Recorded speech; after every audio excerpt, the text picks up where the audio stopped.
All right, we are starting a new message series today. It's the first Sunday of the year. For us, we had a Serve Sunday last week, and so today's the first Sunday of the year. We're starting a new message series, but this is a little bit different because if you've been with us, you know all this. If you haven't been, I want to get you caught up. We are in the middle of a very long journey through a book called The Story.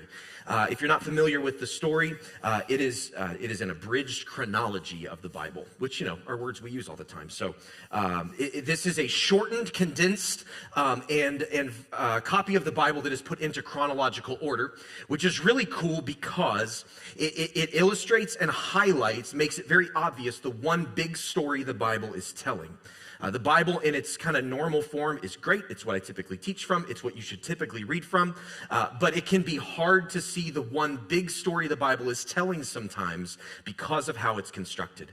And so as a church, I don't even know. I guess it was in May we started our journey through this book.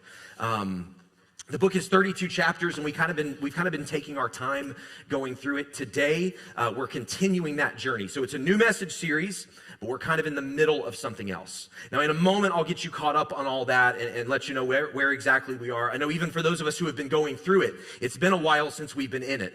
I think the last week that we were in the story was the first week of December, so it's been a bit. I'll get everybody caught up. Before I do that, though, there's two quick things that I want to mention that weren't in the announcement video. The first is next Sunday morning, after service is over, we're having a quick get-together for like 15 or 20 minutes for any families with students in 5th grade through 12th grade.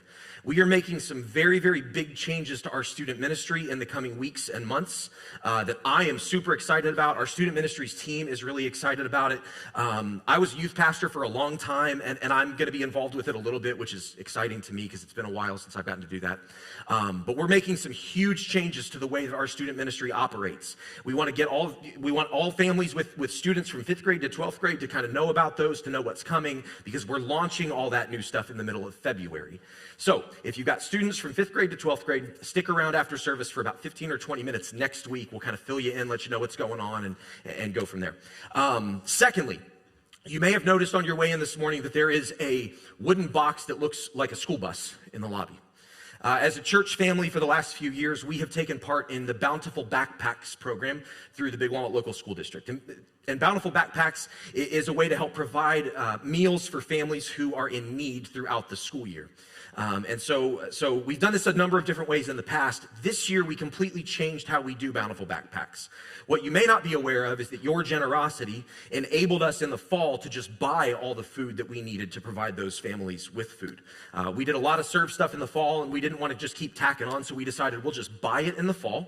And then what we're doing now, we've never done this before, but rather than kind of collect food throughout the spring, what we're going to do is for the next 3 weeks, we're having a food drive. And so in your worship guides, there should be a little handout that lists out all the different items that we need for Bountiful Backpacks. Our goal over the next 3 weeks is to collect enough food that we can feed the 4 families that we are responsible for. I did not know this, but I found out today one of those families has 11 people in it. So we may as well say 6 families. So those 4 families that may as well be 6, our goal is to collect enough food for those families over the next 3 weeks that we won't have to do it again before the end of the school year. Okay, so if you'd like to be a part of helping making a difference in those families' lives, you can just take a look at that. You can go shopping. You can bring those in. We're going to just make a giant stack of food out there, which is going to be pretty cool. I should also mention that if you are not able to go shopping for any reason in particular, you can either get gift cards, or you could just put like in the giving envelope, you could put some cash in there or a check in there, and you could write Bountiful Backpacks. We'll funnel that directly to Bountiful Backpacks, and our team can go shopping for you if that's an issue for you for any reason. All right. So we'd love for you to be a part of that over the next few weeks as we make a difference in those families' lives. Now, again, today we are kicking off a new series called The Rescue. And the reason we're kicking off a series called The Rescue in the middle of this story journey is because we're at a point in the story journey where everything changes. Again, if you've been around, you may remember, you may not. If you haven't been, or even if you have, let me get you caught up. We've walked through a very long journey to this point. We started off in chapter 1 in the story. It covers creation, the fall, and the flood. And we've walked through 21 chapters. And right now, we are at the breaking point between the kind of, I guess, bluish green section here and the maroon section here kind of in the middle. Now, for Bible nerds like me, we are transitioning from the Old Testament to the New Testament. The Old Testament in our Bibles is the majority of the Bible. It's much longer than the New Testament. And the Old Testament is really interesting. It's something that a lot of people have a hard time understanding why it's there. Because the New Testament is in many ways a distinct departure from all that happened before. And that's on purpose. Now, hopefully, if you've been walking through this journey with us, and maybe the Bible is something that you've struggled to understand over time, I hope that what you've learned from the story to this point is very simply that everything at the beginning of the story, all of it, has been pointing to this moment in the story. It's been pointing to the birth of Jesus. The Old Testament of the Bible is story upon story upon story upon story of God's chosen people not being able to do what God has asked them to do. And I say it that way purposefully. Like they tried really hard a lot of times. Sometimes they didn't try as hard, but they tried really hard a lot of the time. But the reality is there's this thing inside the human condition that just could never quite do exactly what God wanted. And that's really the story the Old Testament is telling, that as people, no matter how good we are, and look, I know you guys, you're good people. I try to be a good person. But no matter how good we try to be, we never can be good enough for what God asks of us, because God's standard is so much higher than ours. And so time after time, it's almost, the Old Testament is almost this case study into the human heart. And the idea is that when we come out of the Old Testament, what we should be thinking is there ever going to be anybody good enough to do what God wants? Is it even possible? Because no one has to this point. Now, if you've really been paying attention along the way, you know that there have been some important themes that kind of trace their way all through the story. One of them is the theme of kings, leaders, rulers. And that goes pretty far back, but specifically where I want to highlight today, and this isn't in your message notes, it's not going to be on the screen, but there's one particular moment in the story that I was reflecting on, and it's a moment in the book of 1 Samuel. In this particular moment, we talked about this, I don't even remember what chapter, maybe chapter 12 or 13 or something, but in this particular moment, Israel is tired of not having a king. They looked at all the nations around them, they looked at all the people groups in the surrounding countries, and they were like, hey, they have kings. And their kings are impressive. And their kings lead their people into battle, and they win victories, and they're respected, and we want a king. And so Israel goes to their leader at the time, a man named Samuel, who was a judge. And they go and they say, we want a king to go before us and to lead us in battle. And Samuel goes, no, you don't. And they're like, yeah, we do. Samuel's like, you don't. Yes, we do. Samuel goes to God, and he's like, these idiots are telling me they want a king.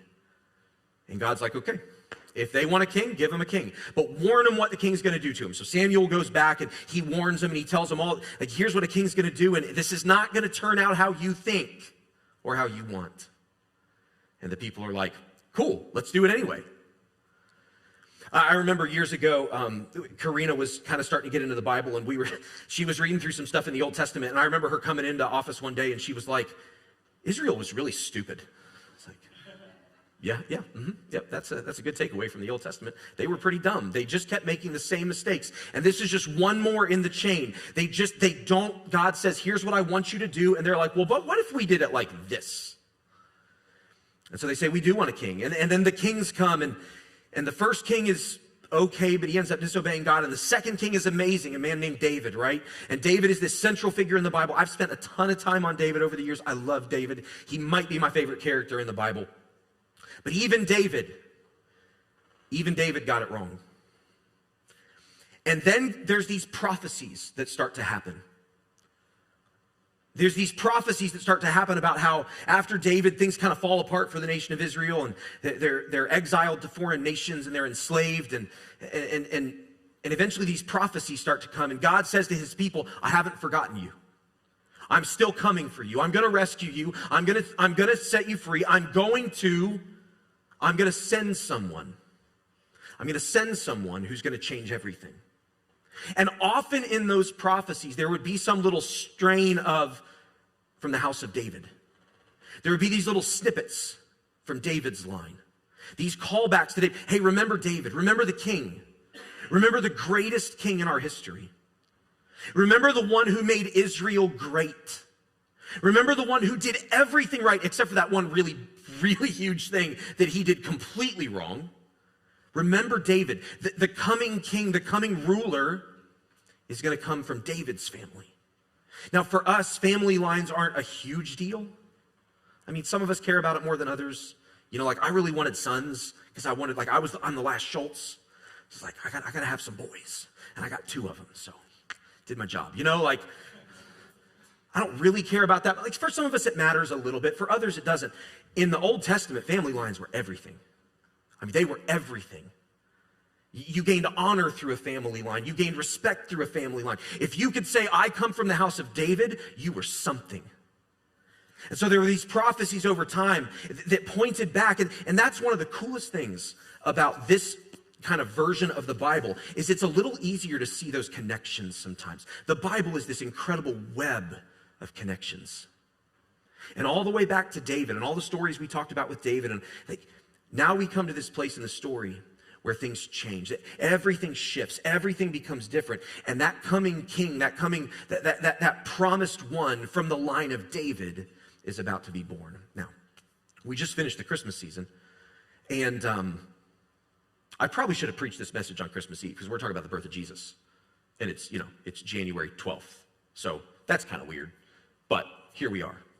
I decided not to do that because I didn't want to do that and then take 2 weeks off from the story and come back and have to pick it up. So I figured let's just talk about it again. But instead of talking about the birth of Jesus specifically, I want to talk about some of what surrounded the birth of Jesus today.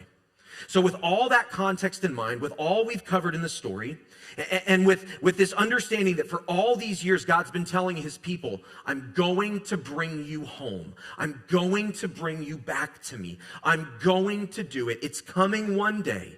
With all that context in mind, we're going to jump in to the book of Luke chapter 1. Now, if you're familiar with the Christmas story, you're probably most familiar with the account in Luke chapter 2. If you've ever been in a church service on Christmas Eve or any time where somebody's gotten up and read the Christmas story, they read Luke 2.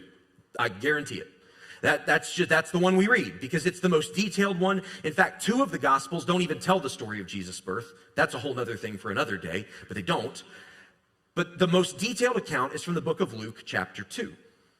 But there's some really interesting stuff that happens in Luke chapter 1. We're going to pick up in Luke chapter 1, starting in verse 26. And this is where, at this point in time, we've got Mary and we've got Joseph. They are Jesus's, we're going to find out soon, Jesus's mother and then earthly father. They are engaged, which means they're not married. And in this particular culture and time, if an engaged couple were to become pregnant, that was a tremendous shame. And I mean that in the most literal sense. That was seen as something that would bring shame on the entire family.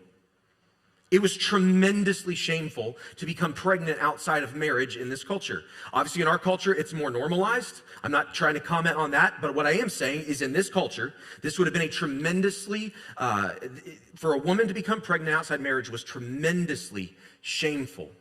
And it wasn't just shameful for the woman, it was very shameful for the man and for their entire family. Again, family lines mattered. So this would have this is important in a moment. So this is kind of our context. Sorry, let me back up one more step because there is a little bit more.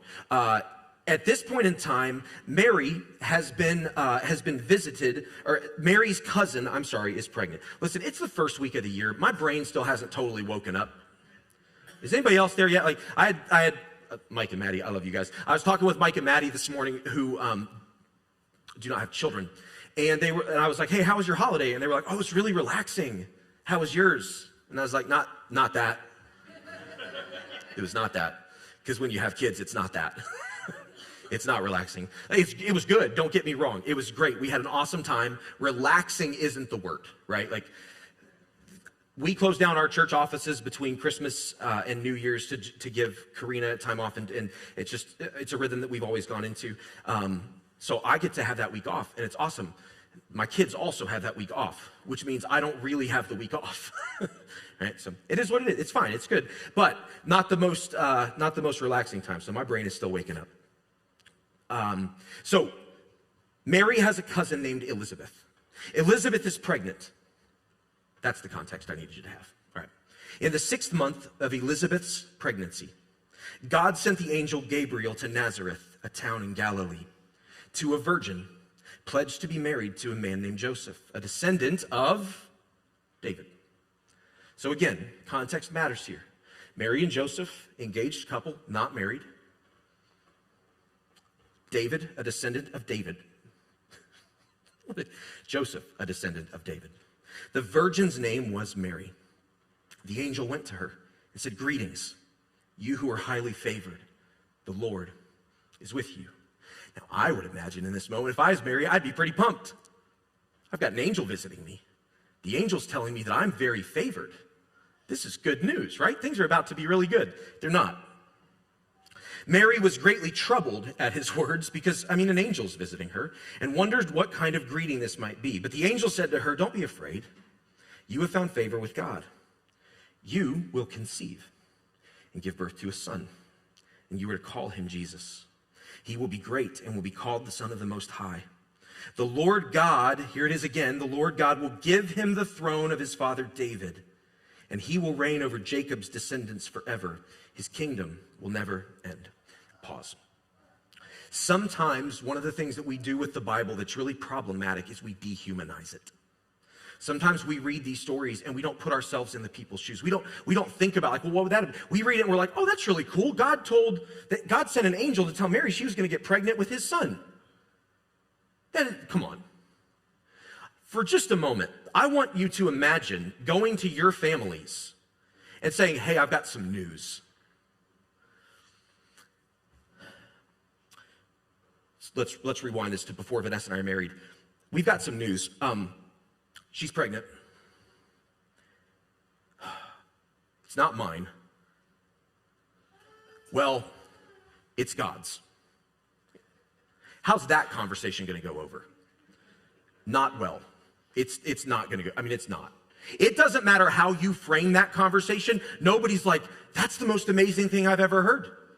There's a couple potential reactions. There's one, in this culture especially, there's just the shame reaction. There's, "You're lying, obviously." There's, "You're insane, obviously." What there is not is, "That sounds really neat. I'm so happy for you." Can you imagine then on the back end of this? So Mary and Joseph have Jesus, right? Later on down the road, they have more kids. You want to try to explain that? Well, Jesus is your half-brother.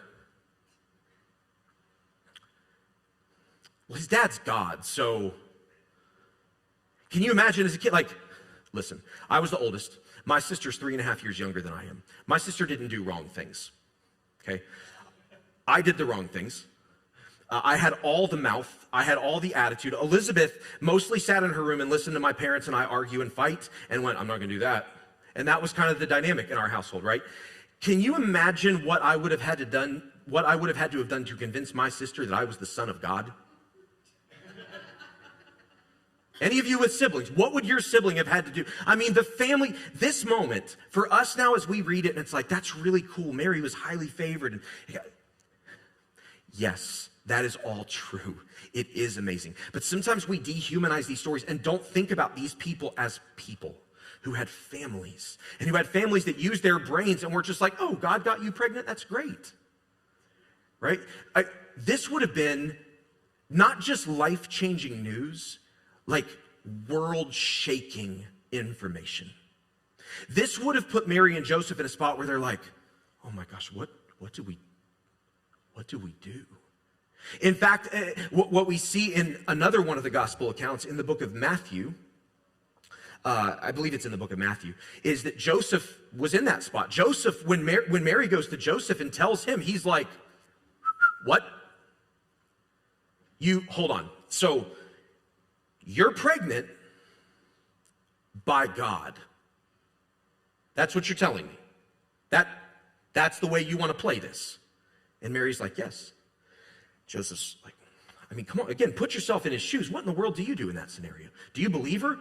He loves her. He thinks he knows her, and now she's pregnant, and she's trying to tell him it's from God. And so Joseph comes up with a plan that he's going to divorce Mary because culturally, when you were engaged, to separate, you had to go through like divorce proceedings. So Joseph comes up with a plan to divorce Mary, to not go through with the marriage, and to do it quietly so that as little shame is brought on her. Like Joseph's trying to be an upstanding person and do the right thing here by the situation that he's been put in. Well, eventually an angel comes and appears to Joseph and says, hey, she was telling the truth. And Joseph's like, okay. And so they go through with it, and this was crazy. This isn't just a story. This happened to real people. But what you'll notice in the midst of it is that theme again of the house of David, right? Joseph is a descendant of David. The angel says to Mary, the Lord will give him the throne of his father David. These prophecies are coming to pass. God is saying through the angel, listen, what I've said all along, it's here. This is the time. This is the person. This is the one that I have been promising. Now, at this point, very few people know it. But it's in this moment that everything shifts, because everything in the story to this point has pointed toward one who is to come, a king who will reign over Israel like David did. In the account in the book of Matthew of what happened after Jesus was born, we find again more of this. And look, today's a little bit different. I'm not really breaking down these scriptures a whole lot. I like to kind of I like to take the Bible and kind of break it down, but today I'm not doing that as much. I just want to kind of show you narratively that everything in the Old Testament, everything we've covered is pointing to this. So we're going to look at the account in the book of Matthew chapter 2 of what happened after Jesus was born. So we go through at this point, and Mary and Joseph are like, okay, we'll go through with it. They end up having Jesus, and hopefully most of us know that story, at least bits and pieces, but they have Jesus, and things are good until they're not. And they turn pretty hard when a man named Herod gets involved. We'll pick up in Matthew chapter 2, starting in verse 1. It says, after Jesus was born in Bethlehem in Judea, during the time of King Herod, Magi, some translations will just say wise men, Magi from the east came to Jerusalem, and they went to Herod, and they asked, where is the one who has been born king of the Jews? We saw his star when it rose, and we've come to worship him. Now, if you're a king, and there's another king, you probably don't like the other king. Kings have this nasty habit of not wanting to give up power. And so for Herod to hear this news, to him, this is a threat. And me as a king, I'm not gonna put up with that threat. I'm gonna squash that threat. So when King Herod heard this, he was disturbed, and all Jerusalem with him. When he had called together all the people's chief priests and the teachers of the law, he gathers everybody, and he asked them where the Messiah was to be born. They respond, in Bethlehem, in Judea, they reply, for this is what the prophet has written. And then they quote the prophet Micah, who we covered a bit earlier in the story. And the prophet Micah, in the 5th chapter of his book, wrote, but you, Bethlehem, in the land of Judah, are by no means the least among the rulers of Judah. For out of you will come a ruler, or a king, who will shepherd my people, Israel. And so again, we see everything in the early part of the Gospels of Matthew, Mark, Luke, and John, everything in this chapter of the story, it's trying to demonstrate this one really important truth. This is the one that all of that was pointing to. This person, this baby, this child, Jesus, he is the one that everything else has been leading toward. Without him, none of this even makes sense. He is the only way that all this works. He is everything. This is the child. Well, eventually Herod decides, we're going to take care of this. There's not going to be another king. And so Herod decides that he is going to kill all the baby boys who are 2 years and under in the town of Bethlehem. What's interesting is, again, if you've been following very closely along, you may remember a point earlier in the story where another king in another land issued orders to kill all the baby boys under 2. The Bible's it's just this incredible series of hyperlinks. And so in this moment, we see this king, the king of Israel at this point in time, who is just rehashing the mistakes of an evil king of a foreign nation many years before. It's a story that Herod would have known. He would have known about Pharaoh killing all the baby boys in Egypt. He would have known it. 100% he would have known it. And yet instead of learning from it and doing things differently, Herod does what is so often the case in the Old Testament. He's like, la, la, la, la. I don't, He doesn't learn from the past. He doesn't learn from those who disobeyed the Lord along the way. Instead, he just repeats the same mistakes, further illustrating why this king is so important. And so Herod decides he's going to kill all the babies. And an angel appears to Joseph and Mary and says, hey, you guys need to flee. And in a totally ironic twist, anybody know where they fled to? Egypt. So the land where the Pharaoh issued the order to kill all the baby boys now becomes the refuge for Jesus. So God sends them to Egypt, and they wait there until things cool down. And there's this one really, really interesting line in Matthew chapter 2, just as they're starting out on their journey. Again, just trying to illustrate here how significant all of what has come is and how it's pointed to this moment. Matthew chapter 2. So he, being Joseph, he got up, he took the child and his mother during the night, and he left for Egypt, where he stayed until the death of Herod. And so was fulfilled what the Lord had said through the prophet. And Matthew quotes the prophet Hosea, this time, out of Egypt I called my son. All of chapter 23 in the story, all of the early parts of the Gospels in the Bible, all of them point at one simple, very simple, but incredibly important reality and truth. And with that important reality and truth, if you've been following along in this journey, there's a really important question that kind of comes right on the back end of it. The truth is that Jesus is the king God promised his people. I've said it 100 times in this message already. This is what everything is. There's a king that's coming. There's a ruler who is coming. He has been prophesied about. Jesus fits all the prophecy. He is the king. He is the one that has been promised. Jesus is the king God promised. The question is, what kind of king will he be?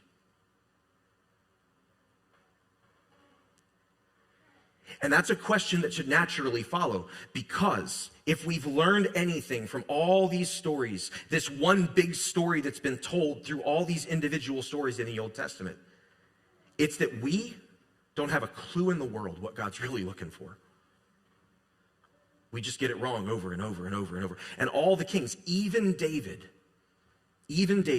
who got it so right for so long, got it so horribly wrong in the end. And so if Jesus is the king that's been promised, which everything is saying, that's what he is,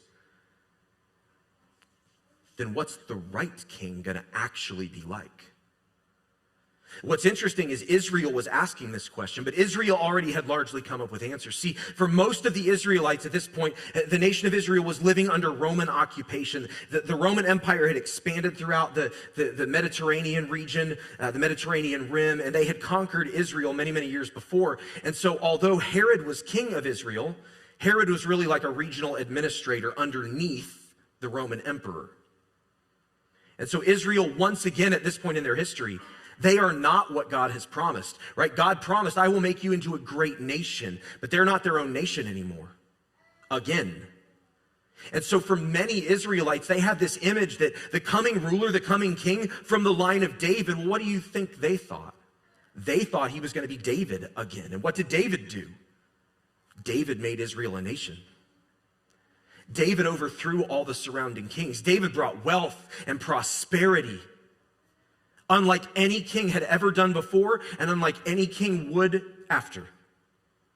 So many Israelites imagined the coming king, the coming Messiah, the coming ruler, he's going to be David.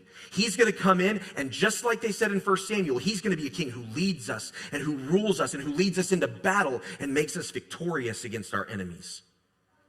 That's the image that the Israelites had in their mind of what it meant for a king to come.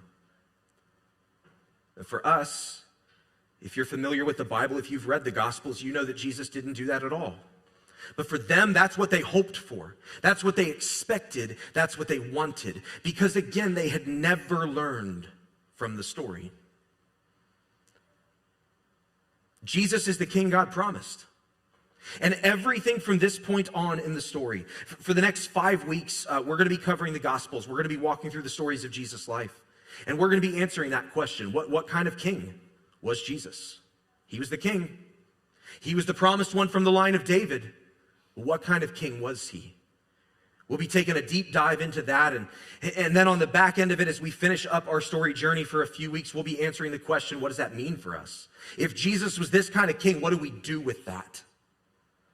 Because everything in the story points to this. As you read the Old Testament, any story in the Old Testament, it points to Jesus. Everything points to Jesus. We have some Bibles in the back that we give out to kids. They're for kids, really. They're like storybook Bibles. They're the greatest storybook Bibles I've ever seen, because every single story in the storybook Bible points directly at Jesus. They link it directly to Jesus, everything.